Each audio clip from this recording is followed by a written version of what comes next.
Olá, boa noite, pessoal. Tô sumido, né? Tem 2 semanas que eu não dou as caras aqui, mas eu não estava de férias não, tá? Estava trabalhando, viajando, pregando, participando de conferências, coisas que são importantes para a vida de todos nós, né? Bom, antes da gente entrar aqui no tema que eu preparei para hoje, eu queria só fazer 2 comentários, assim, 2 coisas que eu acredito que são importantes. Lembrei de uma outra aqui agora também.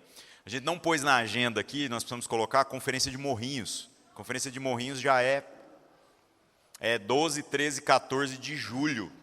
Tá aí já, tá? E esse... Oi? Já abriu inscrição. Aí o que acontece? Vai ser tudo naquele acampamento deles, não vai ter mais aquele rolê de fazer durante o dia no acampamento e o resto lá. E o problema é que o acampamento, a não ser que a pessoa vá de barraca, né, ela tem um certo limite do número de inscrições. E como a gente já viu que a parada bombou, nós vamos divulgar aí muito em breve, façam a inscrição de vocês. Eu vou, né? Eu não tenho escolha, nem que eu durma no carro, mas já estou avisando. E se tudo der certo, se o planejamento der certo, eu vou de van, quem quiser ir, cola junto, que vai ser bom demais, tá? Conferência de Missões em Morrinhos, 12, 13 e 14 de julho. Tá aí já, né? Tá chegando já também. O que eu queria falar para vocês antes da gente entrar no tema aqui? 2 observações que eu acho que pode ser bem importante para a gente conseguir pegar a ideia central daquilo que a própria palavra quer falar com a gente nessa noite. Sábado agora ontem, né, eu estava falando com um grupo de adolescentes lá no Caraíba. Eles me chamaram, eles montaram como um mini curso de teologia. É bem pincelado mesmo, mas muito interessante. O que eu achei mais interessante no grupo é a quantidade de pessoas, me surpreendeu. E o segundo detalhe é que eram todos adolescentes. Acho que o mais velho devia ter uns 18 anos lá. E isso me surpreendeu mesmo. As perguntas que eles fazem são muito boas. Eles têm perguntas muito legítimas. Acho que eles não estão tudo viciado igual a gente a ver as coisas da mesma forma, pelo mesmo viés. Então as perguntas são muito originais. E aí um sujeito lá me fez uma pergunta, um garoto lá, eu achei bem legal. Ele citando um texto dos Salmos, em que fala que o ser humano foi criado um pouco menor do que os anjos, né? E que de alguma maneira Deus se agradou deles e os coroou com tantos privilégios.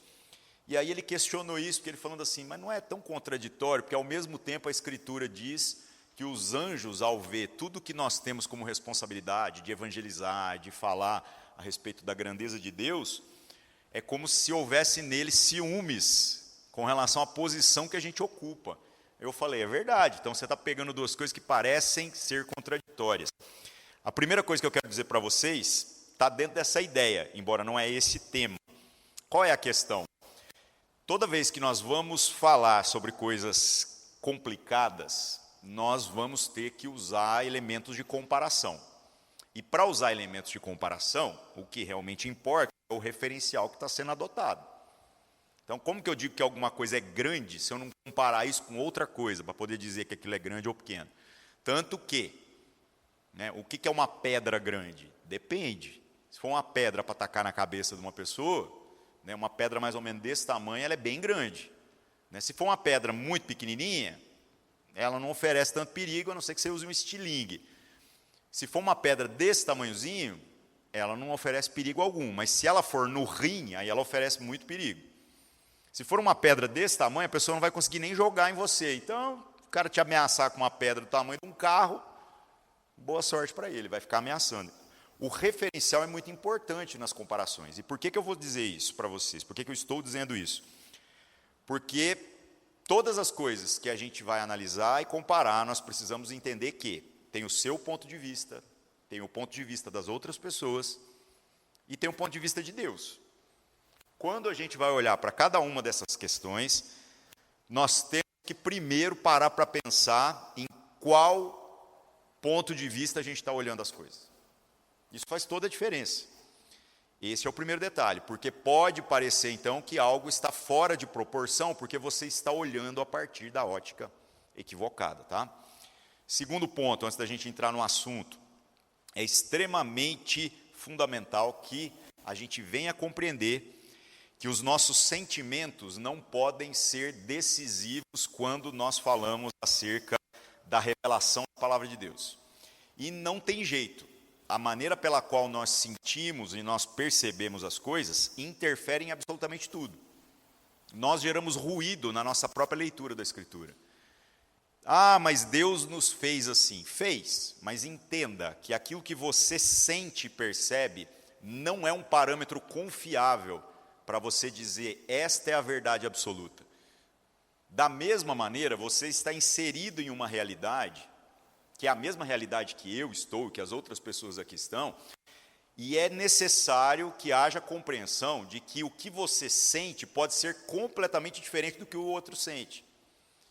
E o caminho que as pessoas tomam para evitar os conflitos, geralmente é o pior dos caminhos possíveis. Ou nós rompemos a comunhão, dizemos assim, eu não vou andar com gente que entende as coisas de um jeito diferente do que eu entendo, que sente as coisas de um jeito diferente do que eu sinto, ou então nós normatizamos as expressões que a gente fala, mas no nosso coração, a percepção do significado das expressões pode ser completamente diferente.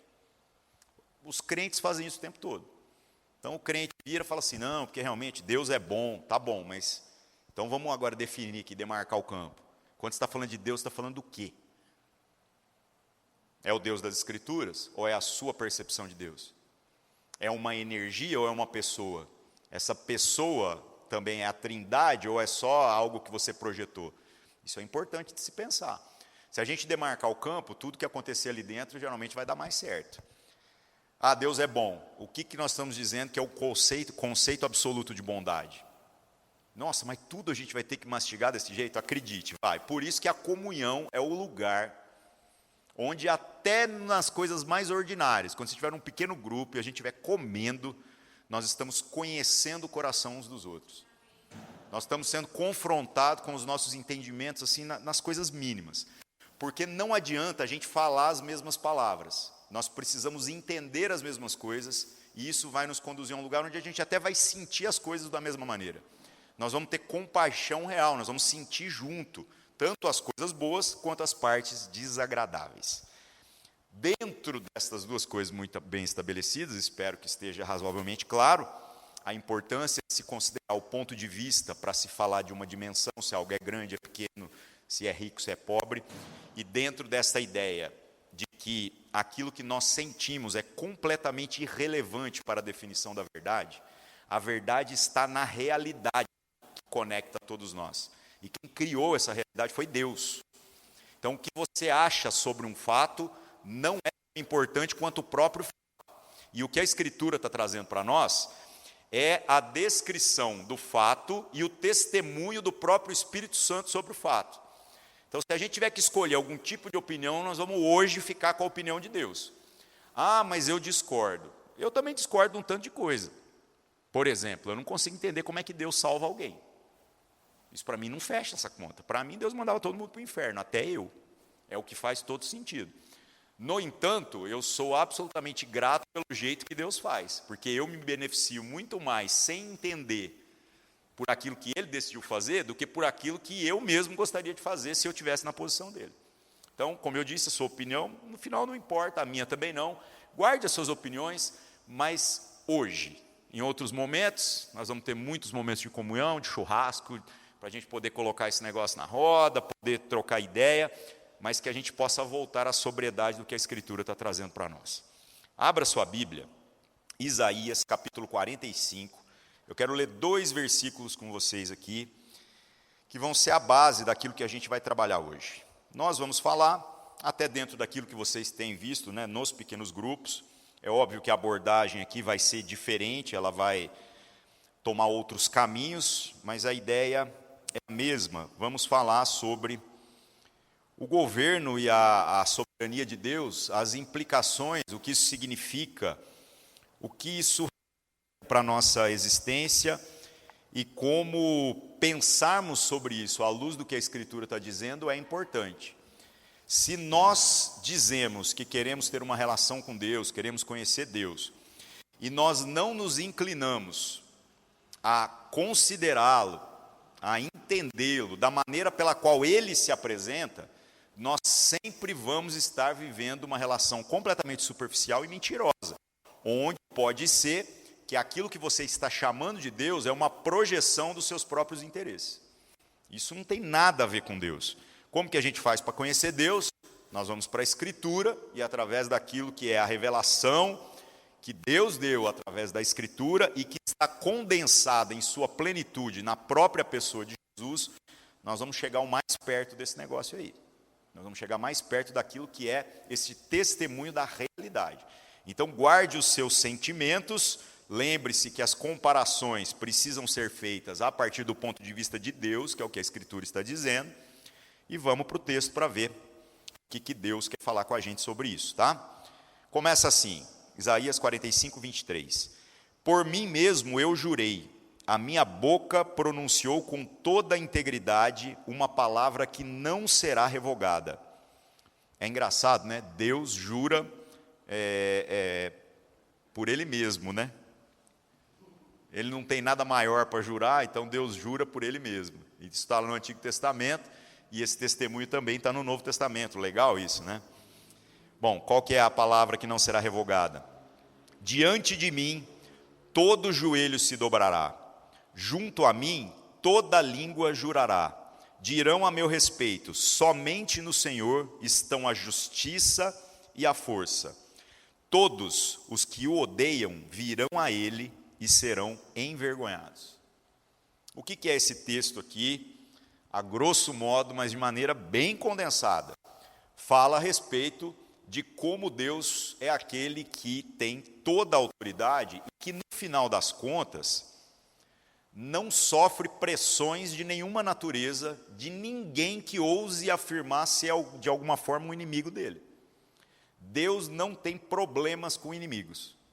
O pecado não é um problema para Deus, sabia disso? O pecado é um problema para nós. O pecado ainda apenas subsiste, eu falo subsiste porque ele existe numa condição precária e temporária, porque Deus está, através de toda a situação que nós vivemos nessa realidade, extraindo um bem maior. O plano de Deus nunca foi, segundo a Escritura, um jardim cheio de Adão. O plano de Deus é uma cidade santa, cheia de Cristos. E para isso, inclusive, as permissões que Deus deu, para que a gente, no exercício da nossa liberdade, fizesse muita coisa que está em desacordo com aquilo que foi a própria instrução dele, é o meio até que ele usa, como se fosse a lenha que tem que queimar para assar o pão que Deus está preparando para essa ceia. É difícil a gente conceber isso? Claro, mas por quê? Porque nós estamos olhando a partir do ponto de vista de quem está na jornada trilhando isso e ao mesmo tempo sem saber o quanto que as suas ações têm alguma influência sobre o resultado desse negócio. Afinal, é Deus que manda em tudo ou afinal eu, de alguma maneira, sou responsável? E a Escritura, hoje não é um mérito deste assunto especificamente, mas a Escritura deixa muito claro que as duas coisas de alguma maneira se harmonizam e há uma dificuldade da gente entender isso.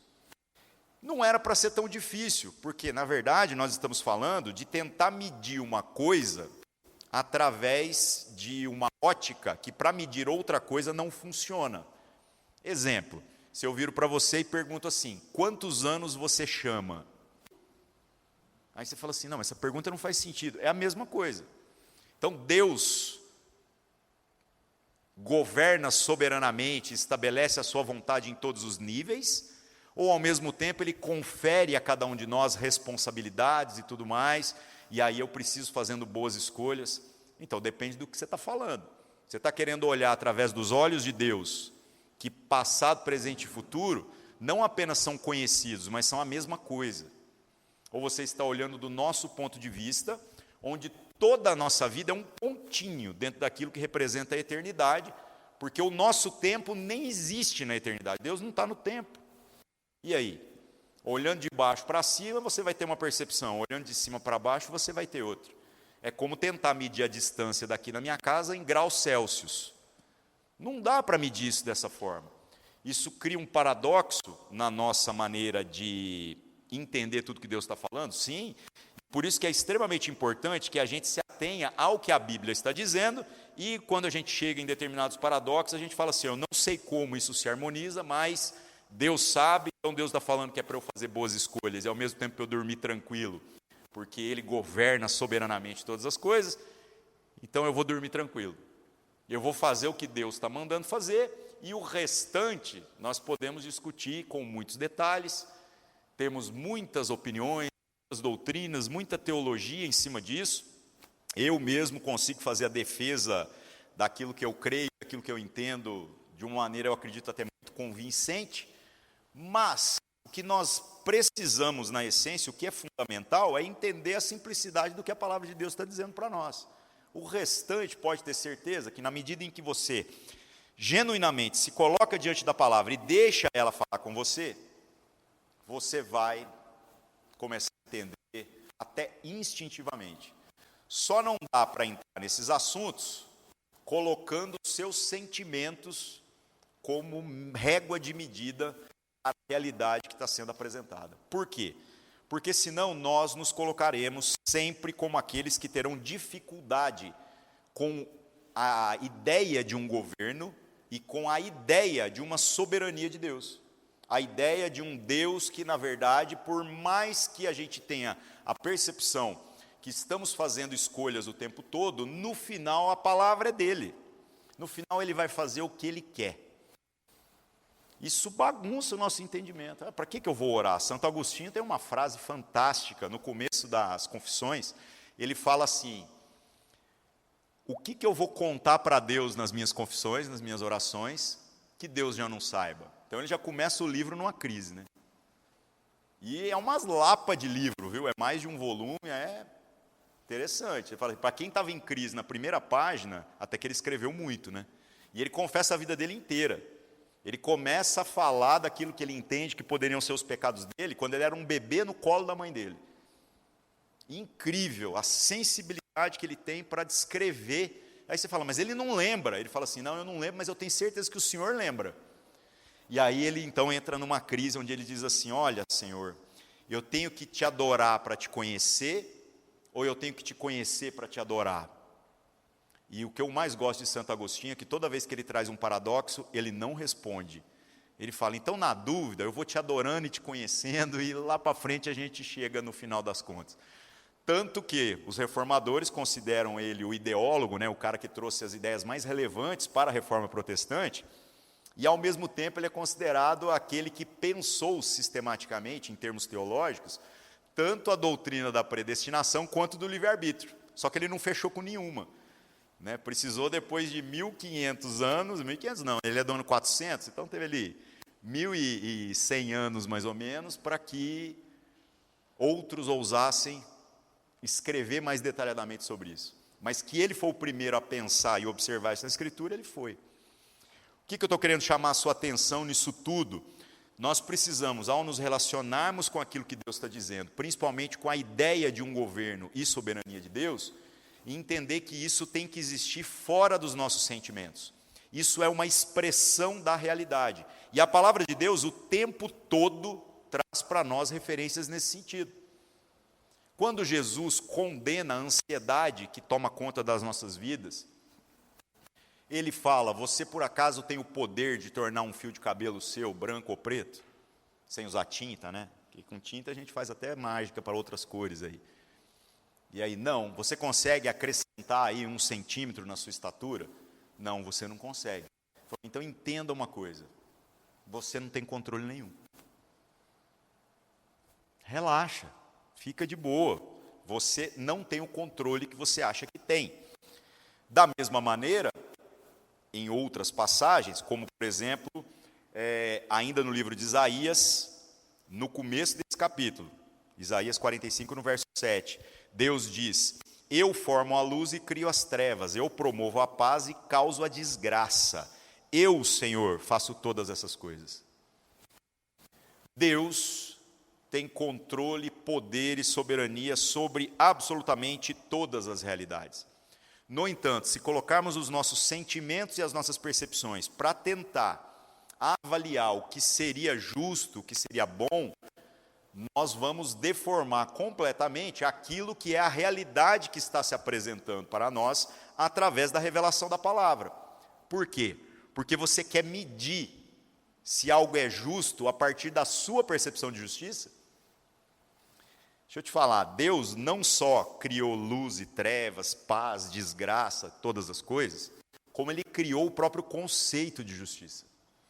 Todo conceito humano de justiça é um rascunho mal feito de uma percepção que não é completa. E onde nós vamos encontrar, então, essa percepção absolutamente completa? Bom, você quer conhecer a justiça plenamente? Então, você conheça a pessoa de Jesus Cristo. Ele é a manifestação da verdade. Não tem nada mais justo que a pessoa de Jesus. Mas eu te pergunto, conhecer uma pessoa é fácil? Conhecer uma coisa é fácil. Se eu falar para você assim, não, vem aqui para você conhecer essa mesinha. Você vem aqui, você não faz nem ideia de quanto que ela pesa, né? Mas você vem aqui, levanta ela, tal, aí fala, achei que era mais pesada, achei que era mais leve, achei que isso aqui era plástico, agora eu estou vendo que é vidro. E com um olhar você consegue entender o que isso aqui é. E para conhecer uma pessoa, a complicação que é? Você precisa andar próximo da pessoa, e é difícil pra caramba. As nossas personalidades podem facilitar ou complicar esse negócio.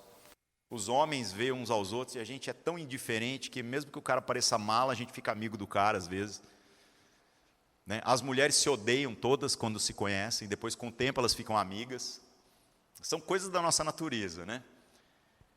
Às vezes a Marina falava assim, como é que você consegue ter convívio com aquele cara lá, que aquele cara é mala? Eu falei, porque a gente é homem, a gente não está nem aí. A gente convive até com pessoa que a gente não gosta, sem muitas dificuldades, né? Agora, conhecer mesmo, tem que andar junto e muito junto. E pode ser que nós estejamos omitindo opiniões, percepções, a nossa intimidade uns para os outros. Dá para a gente mentir uns para os outros a vida inteira. E todos nós sabemos disso. Dá para fingir ser o que você não é.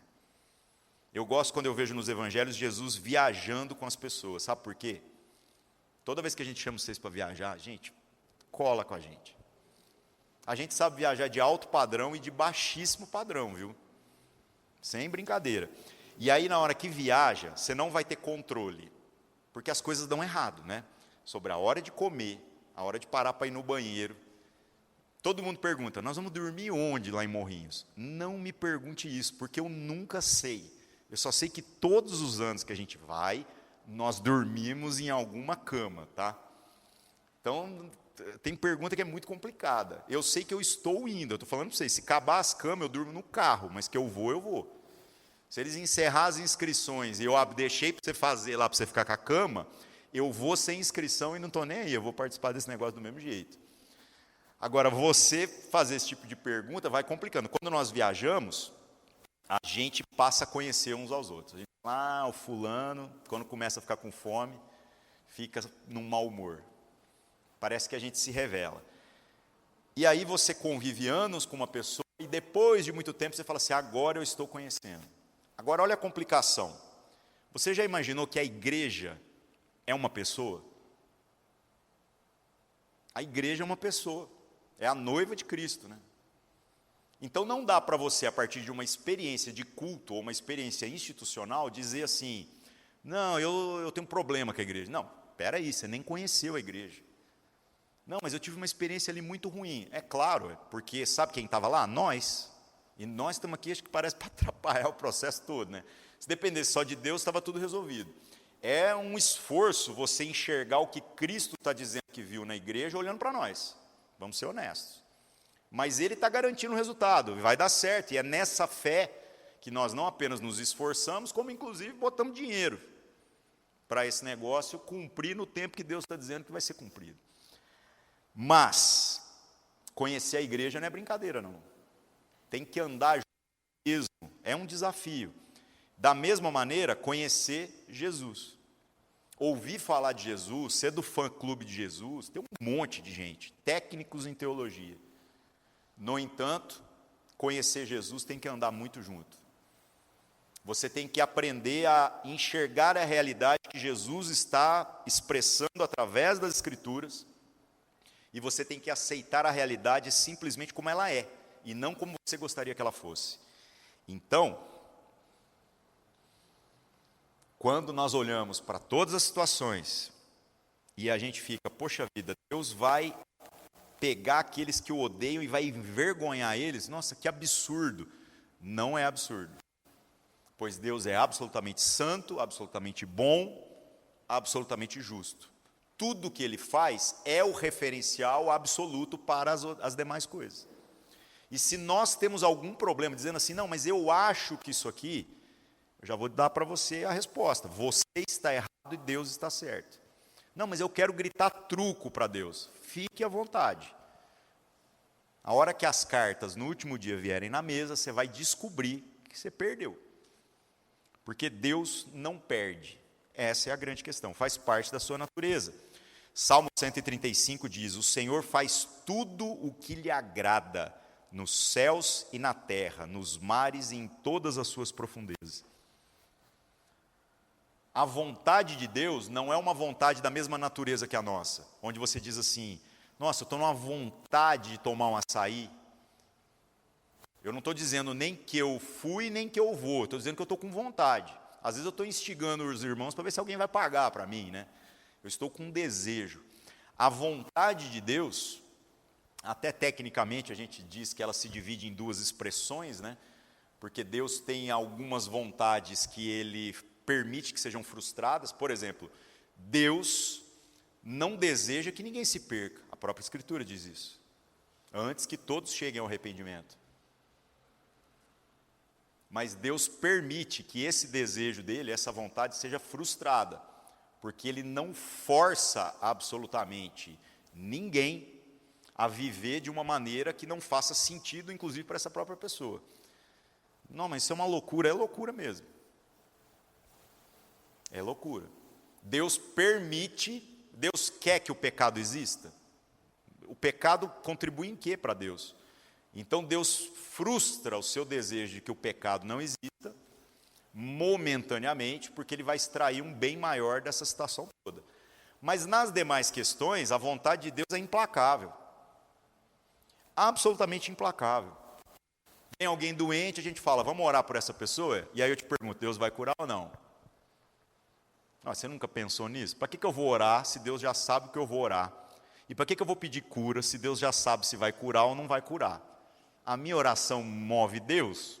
Não faz sentido nenhum esse negócio. Então eu sou Deus, né? É um oráculo. Se a gente pensar essas coisas e entender a expressão do governo e da soberania de Deus, muda tudo. Porque agora eu vou me colocar diante de Deus como Jesus nos ensinou. Senhor, nós estamos aqui pelo nosso irmão. Nós estamos aqui humildemente pedindo ao Senhor que o Senhor abençoe o nosso irmão. O Senhor deu instruções através da sua palavra que a igreja deveria se reunir, que a igreja deveria clamar, que a oração daqueles que são justos, essa oração é poderosa. Senhor, o Senhor olhando para nós, você sabe que só tem justiça em nós se for através do sangue de Jesus, e vai falando a verdade. E aí a gente ora e fala, Senhor, nós estamos aqui, estamos ungindo o irmão, lá, porque o desejo do nosso coração é que o Senhor traga cura. Seja feita a sua vontade, Senhor. Eu já contei para vocês aqui em outra ocasião, que uma vez, quando eu namorava com a Marina, eu levei ela para a gente visitar uma senhora que estava com câncer terminal na cama, e nós fomos lá orar por ela. Aí a gente foi lá, orou, e aí ela morreu. E aí depois eu dei testemunho na igreja, falei, ela foi curada. Não foi curada, às vezes, do jeito que muita gente criou expectativa. Mas o resultado daquela situação ali foi muito interessante no meu ponto de vista. Ela nos recebeu numa alegria, sabe? E ela era uma vizinha de um bairro que eu morei. Eu fui lá para visitar uma velha que eu não via há trocentos anos. Estava um caquinho na cama lá. E a alegria dela de ir lá e ouvir uma mensagem do Evangelho e receber uma oração. Então, às vezes, o nosso pensamento era assim, Senhor, cura lá a Dona Maria. E eu pensando, o Senhor podia curar o câncer dela, né? E pode ser que o Senhor Jesus curou ela definitivamente para todas as questões da existência. Não sei, mas essa é a nossa fé. Quando nós confiamos em Deus, quando nós entendemos que o Senhor faz tudo o que lhe agrada, é para a gente dormir um pouquinho mais tranquilo, né? E ao mesmo tempo, para a gente ser absolutamente responsável com aquilo que Ele está dizendo que a gente tem que ser, por quê? Só porque Ele disse que tem que ser. Mesmo que a gente não consiga entender como essas coisas se harmonizam. Agora, nós, seres humanos, na nossa natureza corrompida, por conta do pecado que é o normal, quando alguém usar qualquer argumento para qualquer assunto e falar assim, não, você tem que entender, é que eu sou assim, é que essa é a minha natureza, é que eu sinto assim. A pessoa está usando o argumento mais fajuto que ela poderia usar. Por quê? Pois é exatamente daquilo que eu sou, daquilo que eu sinto, daquilo que eu percebo na realidade, que Cristo veio para nos libertar. Os animais são escravos da sua natureza. Tem uns vídeos no Instagram fantásticos de gente que cria cachorro vegano. Maravilhoso. Desde filhotinho só come comida vegana. Aí um belo dia, ela bota um bifão lá cru e fala assim, não, você vai ver que meu cachorro não come. Soltou o cachorro, ele no bife. Não tem como. Toda educação que você deu ao cachorro, quando ele viu um bife pela primeira vez, ele voou no bife. Os animais são escravos do seu instinto. E, curiosamente, o pecado faz com que nós sejamos escravos do nosso. Então, esse papo de é natural é um grande problema. Como a soberania de Deus afeta, então, a nossa relação com a realidade, a nossa relação com Deus, a nossa relação uns com os outros.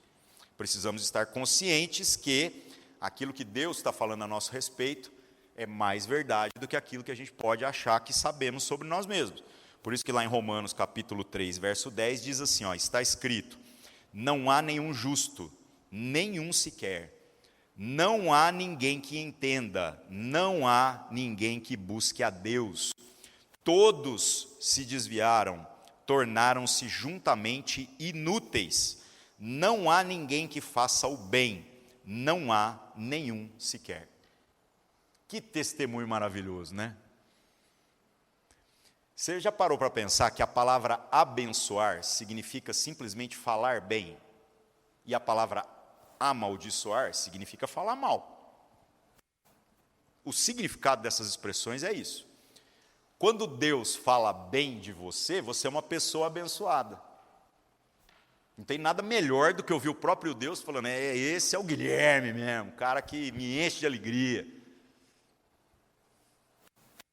Falou, o Guilherme é um cara abençoado. Deus está falando bem dele. Fantástico. Agora imagina Deus falando isso aqui de nós. Pode parecer num primeiro momento que está muito ruim, né? Não há nenhum justo, nenhum sequer, ninguém que entenda, ninguém busca Deus, todos se desviaram, todos são inúteis, lá. Sabe o que esse texto está revelando? Simplesmente a realidade. E a realidade é que nós estávamos mortos na maldição do pecado. Só que Deus tem outros planos para nós. E a manifestação dessa soberania do governo de Deus tem que se manifestar na nossa vida, fazendo com que a gente pare de tentar provar que aquilo que Deus está dizendo a nosso respeito está errado, porque às vezes é isso que você está fazendo. Deus está te chamando de filho e você está tentando provar para Ele que Ele está errado a seu respeito. Que você não é filho, que você vai viver como se fosse outra coisa. E é uma luta? Claro que é uma luta. No final, a nossa luta é contra a própria soberania e o governo de Deus. Não, eu estou lutando contra o pecado. Não, você está lutando contra Deus, cara. Se a gente focar em entender quem Deus é e quem Ele está dizendo que nós somos, você vai ver que depois tudo vai ficando um pouquinho mais fácil. Porque a gente passa a focar naquilo que a gente deveria ser, e não naquilo que a gente não deveria ser. Todo pecado é um problema, até porque ele é uma ofensa contra Deus. Romanos 8, capítulo 6, vem só piorando a nossa condição, que é o testemunho de Deus sobre a nossa realidade. A mentalidade da carne é morte, mas a mentalidade do Espírito é vida e paz. A mentalidade da carne é inimiga de Deus, porque não se submete à lei de Deus, nem pode fazê-lo. Quem é dominado pela carne não pode agradar a Deus. Então, qual é o nosso esforço quando nós falamos, não, estamos aqui, eu quero ser filho de Deus, eu quero viver em coerência e tudo mais? Eu estou tentando observar os mandamentos?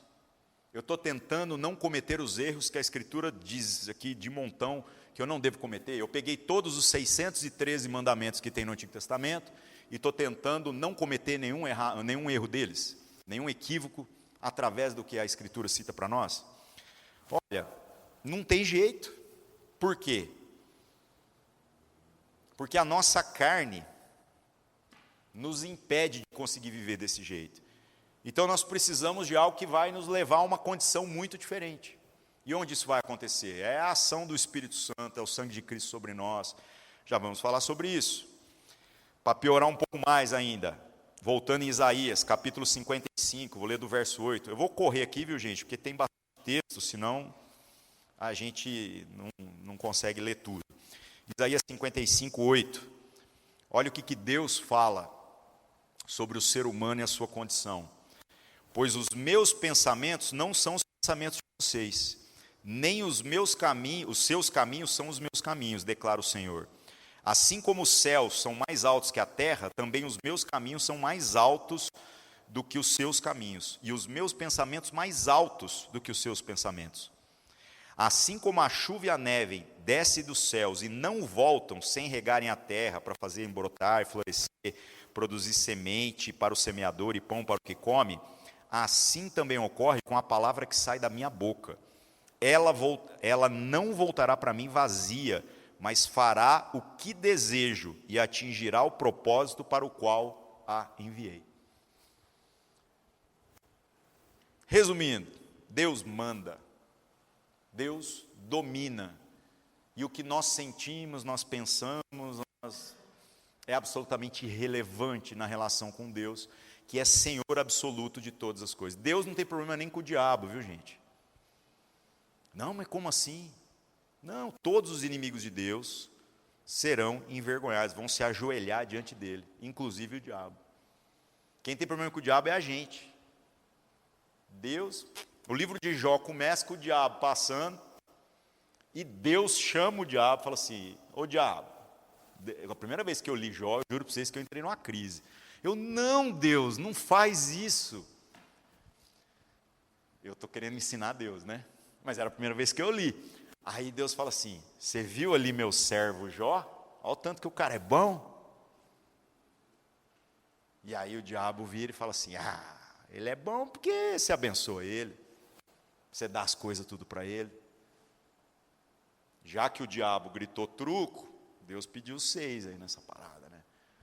Falou assim: então vamos lá, tira lá. Depois o diabo aumentou a aposta, né? Falou: não, mas ainda não tocou na saúde dele. Então vai lá, toca na saúde dele.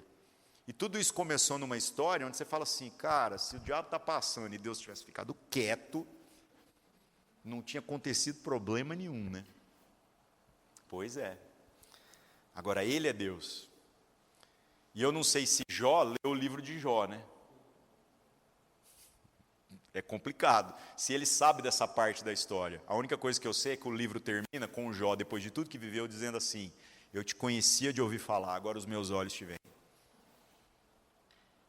Então Jó acredita, depois que passou pelo processo todo, que aquilo que era o desígnio de Deus era muito melhor do que qualquer planejamento que ele podia fazer para a própria vida dele. Isso para nós, isso, demais.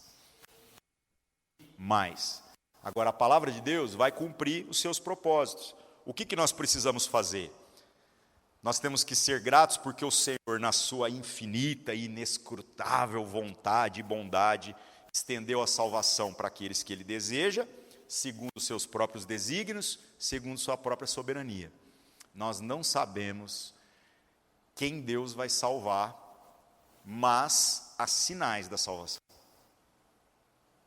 Mas no final, gente, vou dar uma dica legal. Não importa qual velório que a gente for, em todo velório a pregação tem que ser a mesma. Cristo, esperança da salvação. E eu, sinceramente, acho que é mais fácil, às vezes, ir no velório de alguém que eu não conheço, do que no velório de alguém que eu conheço. Porque o cara que eu conheço, se eu conheço mesmo, eu conheço os podres também. Agora, o que eu não conheço, eu só tenho Cristo, esperança da salvação para falar.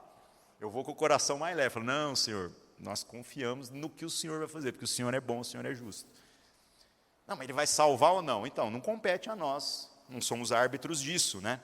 Mas a palavra de Deus diz: o Senhor, segundo a expressão do seu governo e a manifestação da sua soberania, salva pessoas.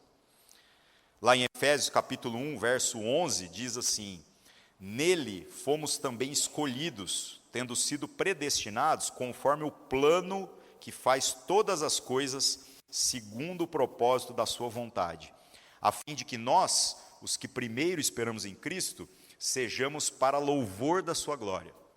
Texto maravilhoso.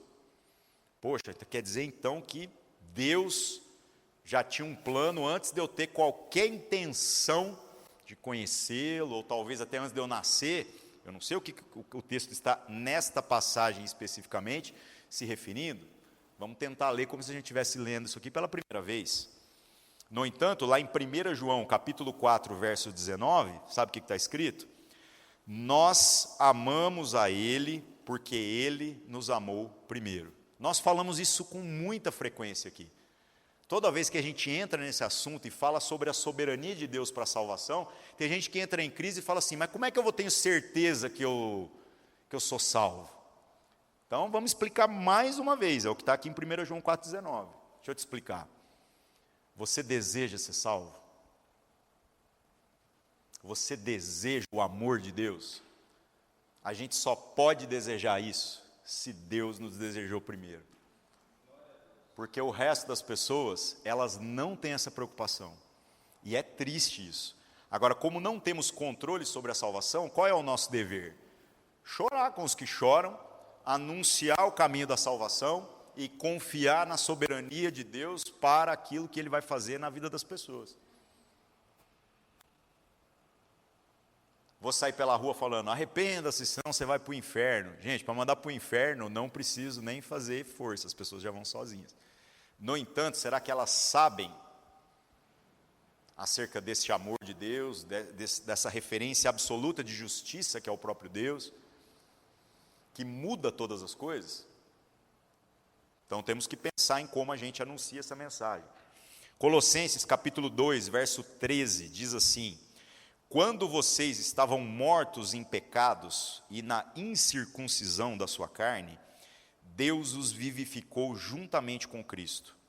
Ele nos perdoou todas as transgressões e cancelou a escrita de dívida que consistia em ordenanças e que nos era contrária. Ele a removeu pregando-a na cruz e, tendo despojado os poderes e as autoridades, fez deles um espetáculo público, triunfando sobre eles na cruz. Olha que legal, no final do texto aqui fala, né, que depois que Deus pegou todos os nossos problemas e toda a lei que era contra nós, porque a lei denunciava o nosso pecado, Ele foi lá, Ele despojou os poderes e as autoridades, ou seja, tudo que era o juízo e até mesmo a própria ação do inferno contra nós. Ele foi lá e tirou isso tudo e fez deles um espetáculo público. O inferno passa vergonha diante da obra de Cristo. Por quê? Porque Ele é soberano. Ele é soberano. Você já parou para pensar onde fica o inferno? Essa pergunta é maravilhosa. Tem umas lendas lendárias. Fizeram um buraco, acharam não sei o quê. Gente, tá. O que é maior do que Deus? Já parou para pensar sobre isso? Aí a gente vai para um nível mais filosófico, né? Aí você fala, cara, nada é maior que Deus. O que existe fora de Deus? Como é que a gente vai dissecar Deus para fazer um sistema de explicação? É um paradoxo. Porque para eu dissecar Deus e dividir Ele em partes, eu preciso separar as partes e pondo numa mesa, tudo separado. Que mesa é essa que é maior que o próprio Deus para eu pôr Ele? Não faz sentido. Então você já parou para imaginar que o próprio inferno está em Deus e não fora dele? Aí você fala, como assim? Meu amigo Tércio Júnior, né, pastor também da Igreja Sal da Terra, ele fala uma frase genial, uma reinterpretação genial. Ele fala assim, no final temos que concluir que todos os caminhos levam a Deus. A primeira vez que eu ouvi, eu falei, como assim? Ele falou, todos os caminhos levam a Deus.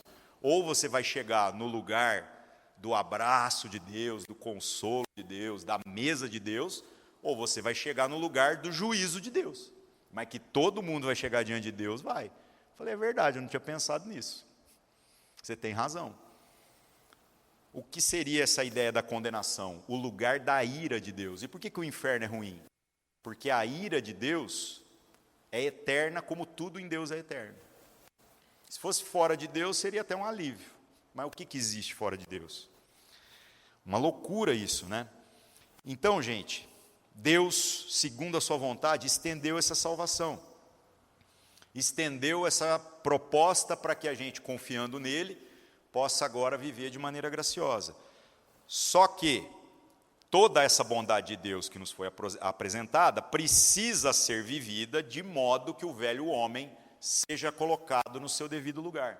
E não podemos alegar que isso não seja possível, porque a parte impossível o próprio Cristo fez na cruz e o próprio Espírito Santo nos capacita a viver, e mais, ainda tem todos os meios de graça que foram fornecidos.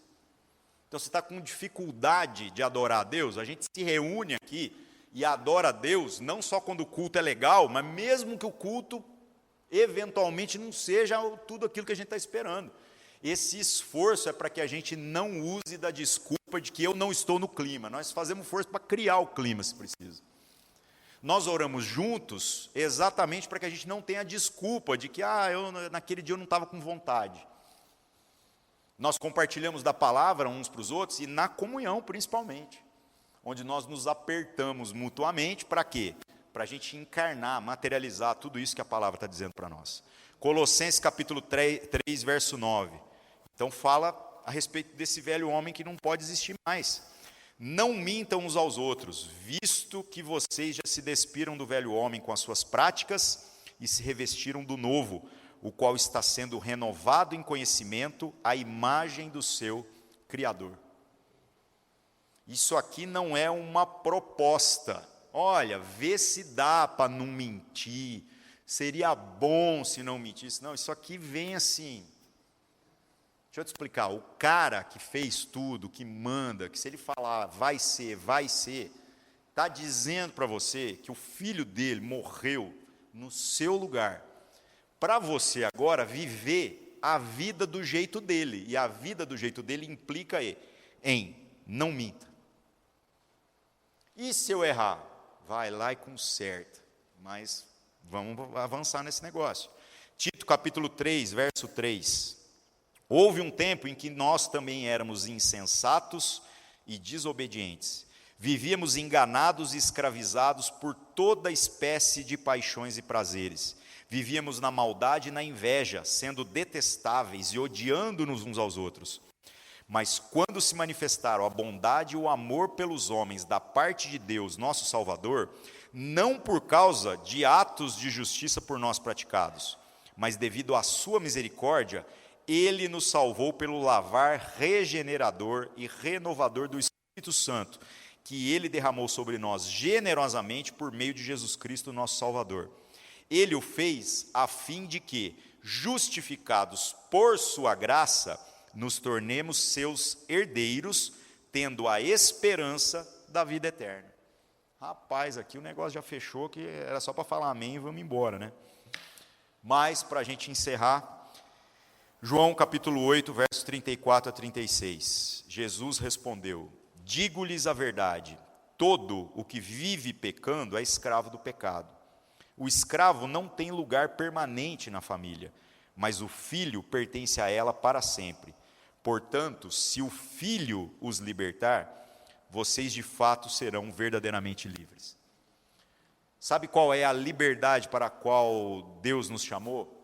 A liberdade de alguém que vai se relacionar com Deus, que embora por seu poder e por sua autoridade, não apenas governa todas as coisas, não apenas é soberano sobre todas as coisas, mas um Deus que, podendo fazer a vontade dele prevalecer, sem suar, sem nenhum tipo de dificuldade, está nos chamando para sermos parte de uma família onde a gente vai ter lugar à mesa, para a gente sentar e sermos como Jesus é.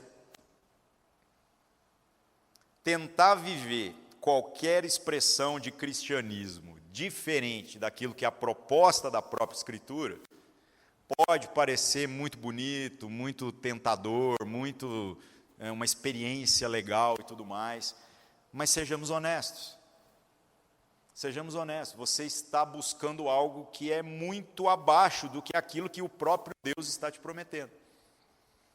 que faremos então? Que a gente possa, em todos os momentos da nossa vida, e inclusive nesse onde vamos orar, agradecendo a Deus, que a gente possa reconhecer o governo e a autoridade do Senhor sobre a nossa vida e sobre todas as coisas. E se tem na sua vida alguma gaveta trancada, alguma coisa que está lá, sabe, que você está adiando para depois, por favor, não traga para mim para eu resolver o seu problema, tá? Eu não estou aqui para isso. Eu nem quero saber, aliás. Mas você vai resolver com Deus e com quem Deus colocar na sua vida aí para te ajudar a resolver esses B.O. Por quê? Porque ou Deus governa soberanamente em toda a nossa existência, ou então nós não o conhecemos e não temos parte com Ele. Amém? Vamos orar. Senhor nosso Deus, em nome de Cristo Jesus, nos colocamos mais uma vez na sua presença, reconhecendo o quanto nós somos carentes de sensibilidade para reconhecer a bondade e a misericórdia que através da sua soberania tem nos alcançado. A sua soberania, Senhor, tinha todas as razões para que nós fôssemos fulminados, para que nós fôssemos condenados. O Senhor conhece o nosso coração e o Senhor sabe que o nosso coração não há muitas coisas das quais nós podemos nos orgulhar. Até quando nós acertamos, isso é uma expressão da sua graça, da sua bondade, da sua misericórdia. Se o Senhor tirar a sua mão deste mundo, Senhor, aí o negócio desce a ladeira de vez. Pedimos para que o seu Espírito traga a nós a sensibilidade necessária para que a gente reconheça o governo, a autoridade, a soberania do Senhor sobre todas as coisas e sobre a nossa vida. Com relação às gavetas que podem ainda estar fechadas na nossa vida, os assuntos que a gente pode não ter deixado, Senhor, em nome de Jesus, queremos nesse momento colocar isso diante do Senhor. Vem e reina sobre a nossa vida, Pai, em nome de Jesus, em nome de Jesus.